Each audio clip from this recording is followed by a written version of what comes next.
I'm supposed to be editing my video. Yes, you are. But this is in my lap. So I'm not editing my video because there's a draft coming from there and she is keeping my feet warm.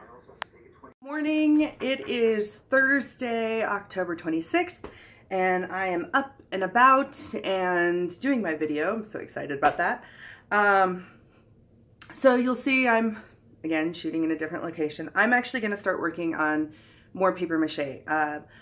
So my sister and I are doing a trunk or treat next Tuesday, and we decided we'd go steampunk, which I think I explained before, but I can't remember, so I'm explaining again.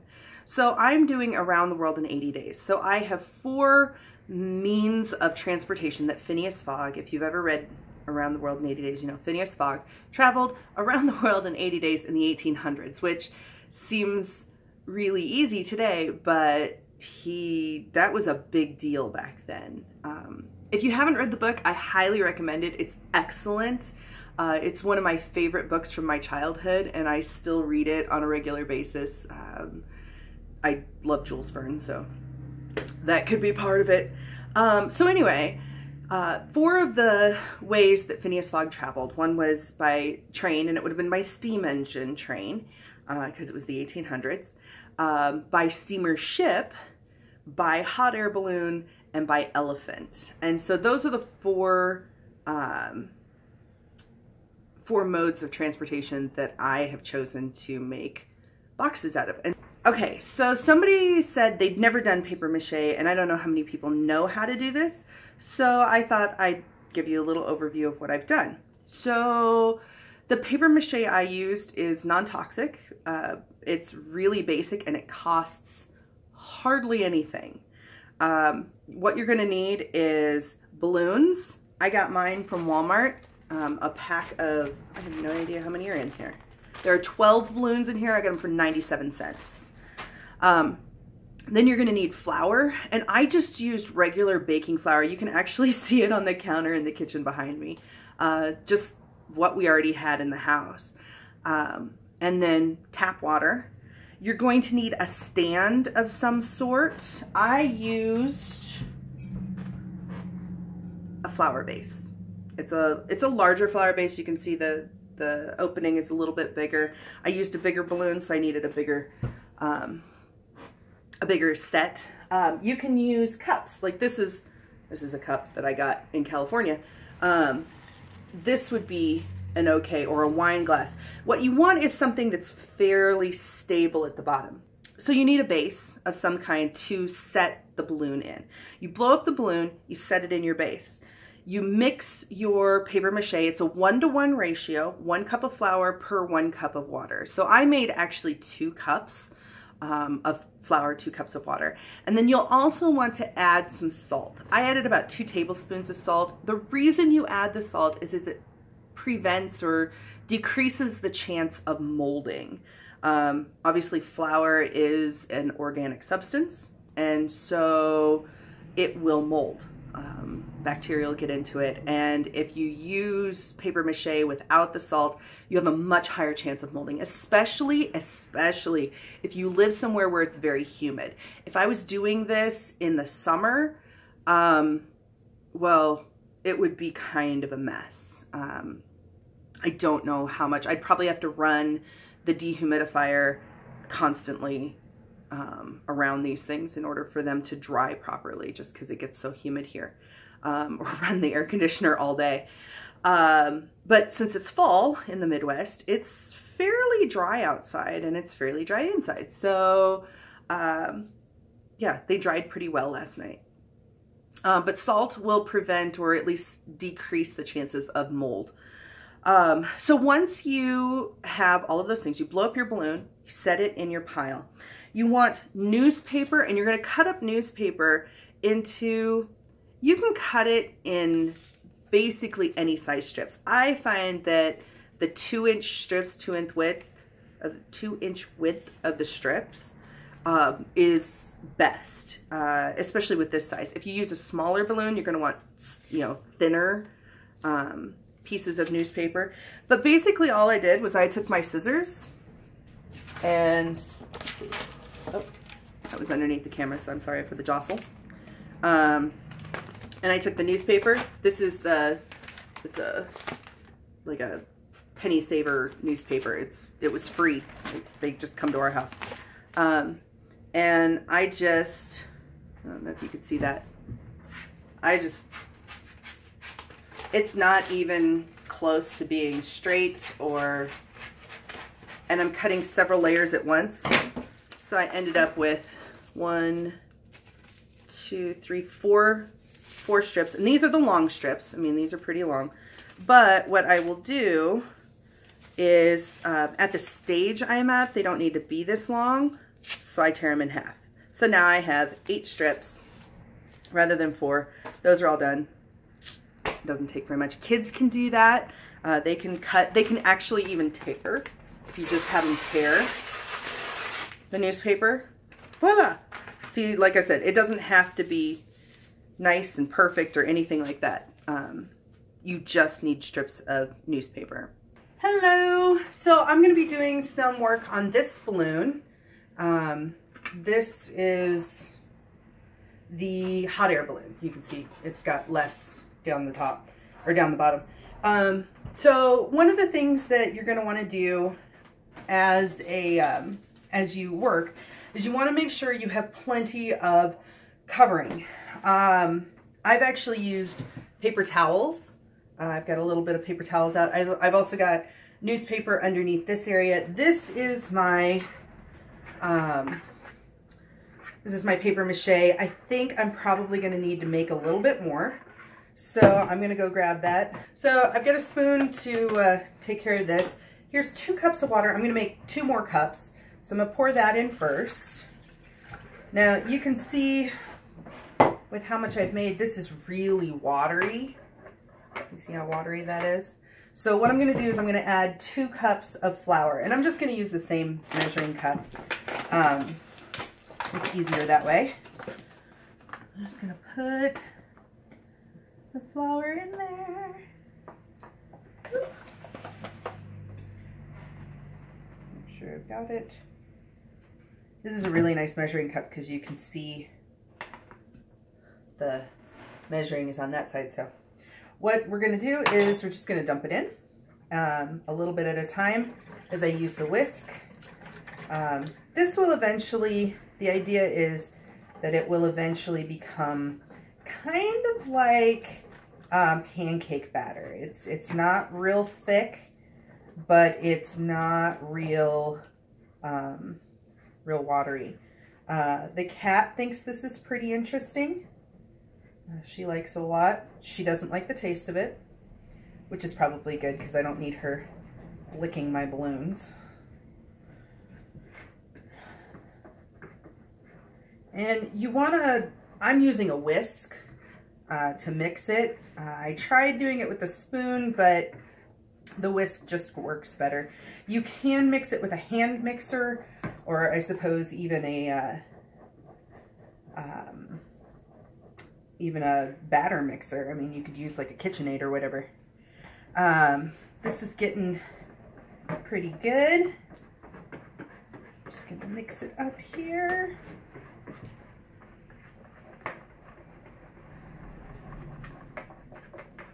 And you want to make sure that all the lumps are gone. That's really where you're going. Make sure there are no lumps. Obviously, scrape off the edges as you can. Again, I just used a regular kitchen bowl. The best thing about this is that it is all organic, or all non-toxic, not organic. Water is not organic, neither is salt. So there's that. I do need to go get some salt. So I'm gonna get me some salt. So it's just iodized table salt.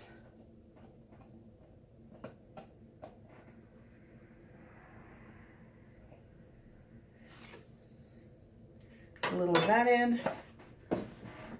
Mix. mix some more.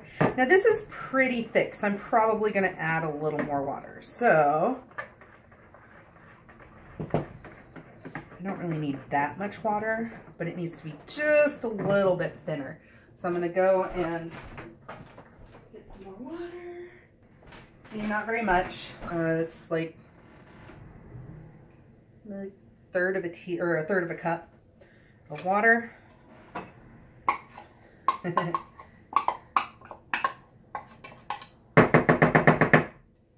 Okay, I'm just gonna mix that up, mix it just a tad more, just a tad thinner, which is really what we want. So now you can see,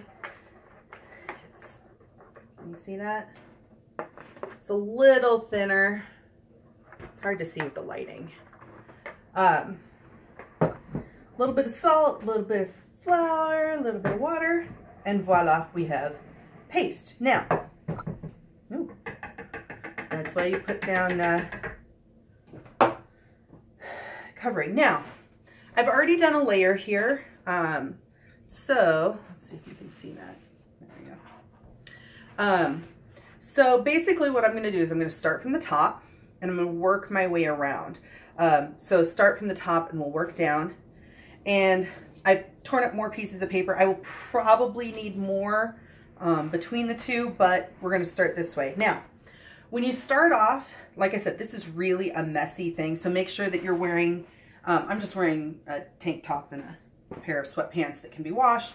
Obviously it comes out, but you don't want to wear anything terribly nice.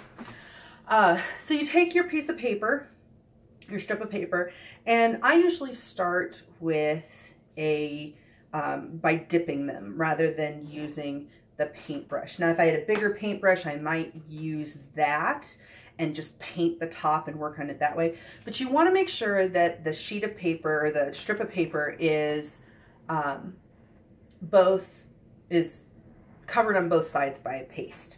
So I just dip it in. And it gets pretty drippy. So kind of take off a little bit.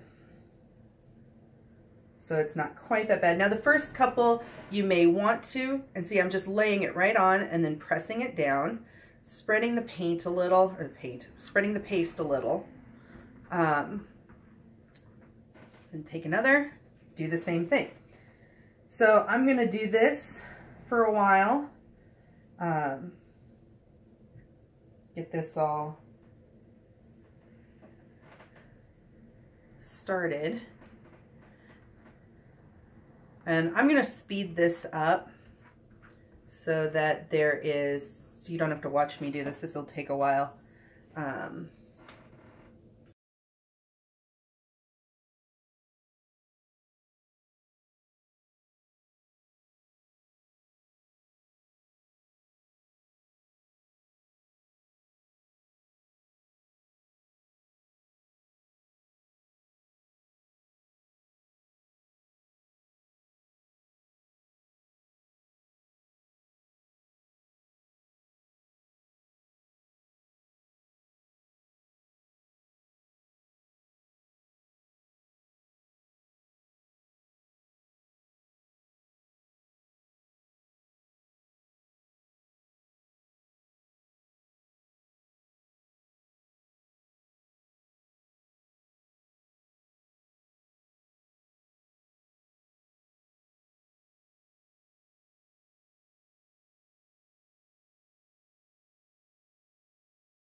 My second layer is done. Well, it's actually the next 2 layers. So I'm done with this one for now. Now it needs to dry. And that takes a while. Oh, I see a piece here. So I'm gonna let it dry for a bit, and then do another 2 layers. And then we'll take it downstairs and let it dry downstairs, and hopefully that'll be enough.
Okay, so that's pretty much done for now.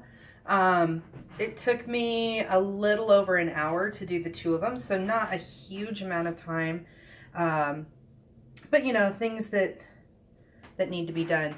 One of the things that I forgot to mention earlier, well, there are 2 things. One is that not all of the newspaper is going to lay flat. And so one of the things you're going to want to do is go around after each layer and just kind of use your fingers to press down any small, I don't even know if you can see these. They're just tiny little bumps where the newspaper has come up. Either the glue didn't quite stick it down, or yeah, that's pretty much it. The glue didn't stick it down, or it may have gotten wrinkled as you were pasting it. The other thing is you may want to, and this is again depending on how humid it is, you may want to just kind of pull off. You see, I'm just kind of running my fingers over this. At this point, a lot of it is the paste is kind of sticky.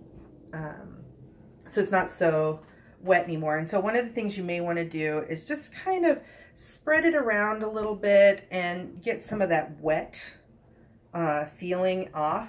This will also help you find the places where the paper isn't quite flat. And the reason I do this is because as the glue dries, you want it to dry evenly and you want it to dry quickly, or, you know, semi-quickly, so that there's no mold. Sometimes it turns to this weird pasting. But anyway, you want to just let it dry a little quicker that way. And if you take up a little bit of the stuff that's still kind of damp. This down here at the bottom, I put some extra layers down here because actually this is going to be the nose of the elephant. And so I'm going to be attaching toilet paper towel tubes in, I haven't decided if I want to do down or if I want to do up. I'm really thinking up at this point, just maybe an S shape. You can see I need my extra light so I can see everything. I'll put those lights out of the way. But probably, I'm thinking right now just an S shape like this. I've got 5 paper towel or toilet paper tubes, so that should give me plenty of movability, so that's pretty cool. So now what I'm going to do is I'm going to take them downstairs, and I'll probably film this downstairs. So let's head downstairs. So this is my drying rack. It's actually an old clothes rack that we've recommissioned. We typically use it for drying clothes because our other clothes rack and the other drying rack is not big enough for all of the clothes that we dry, that we air dry. We don't do a lot of machine drying just because, well.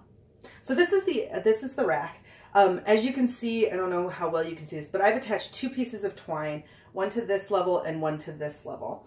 And that just gives the balloons a little bit extra space to dry in. I basically just use regular twine. It's just basic twine. I don't even know how thick it is. It's not very thick. Can you see that? I got it at the craft store. You can basically get it anywhere. And I just keep it around. I think I bought it for a specific project and then didn't use all of it, so I've got that. So basically what I've been doing is I start with this back one and I make a little loop, just a basic knot loop. And then I bring I have to bring because it's actually bigger than this so it doesn't fit through. And I just tighten that around the end of the balloon. And it just hangs there. It may spin a little bit. It's pretty. And then I do the same for the second one. Little loop with a knot. Put the end of the balloon in and then pull the knot tight. These aren't terribly heavy right now.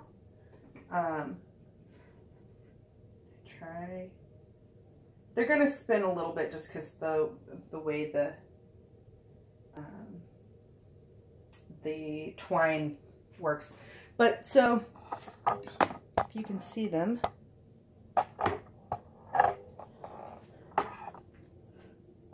there they are. And I will hang those there. I'm not even sure what time it is. Oh, it's 1:45. So yeah, I'm going to let them hang there until after my lessons tonight. So that's pretty much where I'm at with this. I'm going to head back upstairs and have some lunch and maybe clean up a little bit. And then this afternoon, after I eat some lunch, I may or may not take some time to start working on the train, the elephant's body, and the ship. So I'm not going to film that. This is already 2 hours long and it's going to take a while. So I hope you have a great rest of the day. I hope you enjoyed watching me paper mache, and I'll see you later.